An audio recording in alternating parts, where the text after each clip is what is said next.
Nichukue fursa hii kuwashukuru sana wadau wa tasnia ya maziwa ambao tumekuwa pamoja katika shughuli zetu katika tasnia ya maziwa kuhakikisha kwamba inasonga mbele.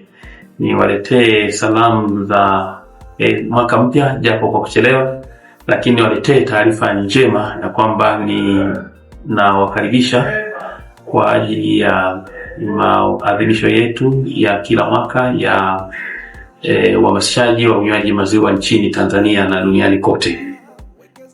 Mwaka huu tunakwenda kufanya maadhimisho haya kwa namna tofauti kidogo, na tumepanga kuitembelea nchi yetu yote. Wadau wetu kokote waliko tutawafuata pale mlipo, tutakwenda kwenye kanda zetu zote na mikoa tutakayoweza kufika.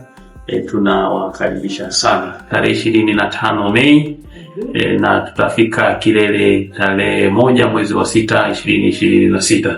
Niwakaribishe sana, ninawahakikishia kwamba tuko pamoja, tunakwenda kufanya tasnia yetu kuwa imara zaidi mwaka 2026. Mwaka 2026 tumekuja kivingine, mguu kwa mguu.